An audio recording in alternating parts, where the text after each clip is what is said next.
Corporation દ્વારા જે મેળાનું આયોજન કરવામાં આવેલું છે એમાં મેળાની જે રાઇડ્સ છે એના ભાવ નિયત કરવા માટે એસડીએમની અધ્યક્ષતામાં કમિટી બનાવવામાં આવેલી હતી અને કમિટીના સભ્યો દ્વારા આ જે રાઇડ્સ છે એના ભાવો નિયત કરવામાં આવેલા છે. જે ભાવો નિયત કરવામાં આવેલા છે એ મેક્સિમમ રેટ છે. એનાથી જો જે રાઇડના માલિક છે એનાથી ઓછા ભાવે પણ રાઇડમાં લોકોને બેસાડી શકે છે. આપણે જે પ્રશ્ન કર્યો કે ભાઈ જે રેટ્સ છે એમાં પુખ્ત ઉંમરના હોય તો 50 રૂપિયા છે અને જે 18 વર્ષથી નીચેના હોય તો એના 30 રૂપિયા છે. એટલે આમાં આપણે જ્યારે બસમાં મુસાફરી કરતા હોઈએ છીએ ત્યારે એસટી જેના ડ્રાઈવર છે એ પણ પોતાની રીતે ચકાસણી કરી અને ટિકિટ લેતા હોય છે.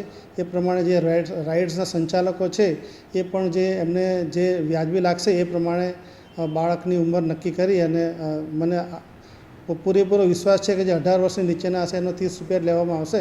છતાં જ્યાં જરૂર જણાય રેન્ડમ ચકાસણી પણ કરવામાં આવશે. પોરબંદર જન્માષ્ટમીનો જે લોકમેળો જે છે તે આ વખતે 15મી ઓગસ્ટથી લઈ અને 19 ઓગસ્ટ સુધી 5 દિવસ સુધી જે દર વર્ષે જે લોકમેળો યોજાય છે તે આ વખતે પણ યોજાવા જઈ રહ્યો છે. આ માટે આ વખતે જે પોરબંદર મહાનગરપાલિકાનો કહી શકાય કે પ્રથમ મેળો છે. પોરબંદર નગરપાલિકા બાદ મહાનગરપાલિકા બન્યા બાદ આ જે પ્રથમ મેળો છે ત્યારે આ વખતે ખાસ એક જે વાત જોવા મળી રહી છે કે જે ચકડોળો જે છે તેનો ભાવ છે તે 50 રૂપિયા રાખવામાં આવ્યો છે. ગયા વર્ષે 40 રૂપિયા ભાવ હતો, આ વખતે 50 રૂપિયા કરી દીધો છે. એટલે કે રાજકોટ અને પોરબંદર બંનેના જે ચકડોળોના ભાવ છે તે સરખા થઈ ગયા છે. રાજકોટ જે છે તે સૌરાષ્ટ્રનું પાટનગર ગણાય છે અને ખૂબ જ રોજગારી અને આર્થિક રીતે સદ્ધર જે કહી શકાય જિલ્લો છે તે ગણવામાં આવે છે. ત્યારે પોરબંદર છે તે પોરબંદર તેની સામે રોજગારીના જે પ્રશ્નો છે, અહીં જે માથાદીઠ આવક છે, રાજકોટની જે માથાદીઠ આવક છે તેમાં ખૂબ જ ભયંકર જે કહી શકાય કે તફાવત હોય છે. એટલે કે પોરબંદરની જે જનતા જે છે, ખાસ કરીને ગરીબ વર્ગના લોકો છે, મધ્ય વર્ગના લોકો છે, તેમના માટે આ ભાવ વધારો છે તે ખૂબ જ અસહ્ય છે તે કહી શકાય. કારણ કે 50 રૂપિયા હોય, કોઈ પરિવાર જે છે તે પોતાના બાળકોને લઈને મેળામાં આવે અને જો 50 રૂપિયા ભાવ એક ચકડોળનો હોય તો સ્વાભાવિક છે કે 2 થી 3 ચકડોળોમાં જો બાળકો બેસે તો ખૂબ જ વધુ પૈસા છે તે તેઓને ખર્ચવા પડે એમ છે.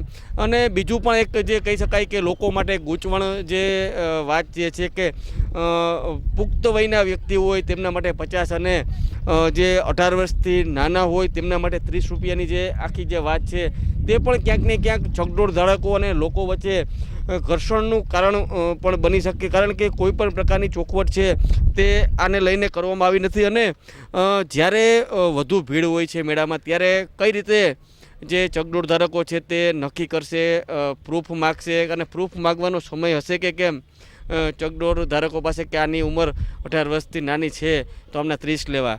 એટલે આ તમામ જે બાબતો જે છે તે ખૂબ જ જટિલ બાબતો છે.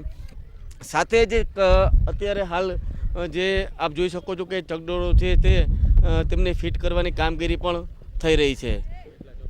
અને બીજી એક પણ કહી શકાય કે જે સ્પષ્ટતા જે છે તે ખૂબ જ થવી જરૂરી છે. તે છે 50 રૂપિયા ટિકિટનો ભાવ રાખી દીધો છે, પરંતુ ત્યારબાદ ચકડોળ જે છે, રાઇડ્સ છે તે કેટલા સમય સુધી ફરશે, કેટલા રાઉન્ડ મરવશે તેને લઈને કોઈ ચોખવટ કરવામાં નથી આવી. એટલે કે આ પણ એક વિવાદનું કારણ બને કે ભાઈ લોકો 50 રૂપિયા આપશે ત્યારે એ પણ પ્રશ્ન આવશે કે ભાઈ તમને 2 રાઉન્ડ અમને મરાવીને ઉતારી દીધા છે, 3 રાઉન્ડ મરાવીને ઉતારી દીધા છે. એટલે એ પણ સ્પષ્ટતા કરવામાં આવે કે ભાઈ ચકડોળથી 4 રાઉન્ડ મરવે કાં પછી કોઈ સમય નક્કી કરવામાં આવે કે ભાઈ 3 minute, 4 minute, 5 minute.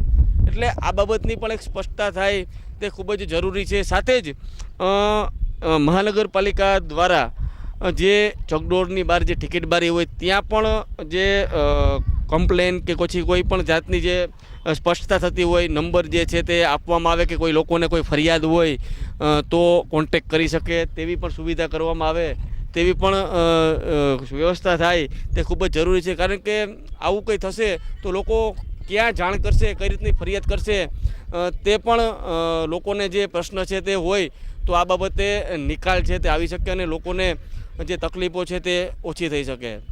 પ્રતિશ સિલ્લુ, Porbandar mirror.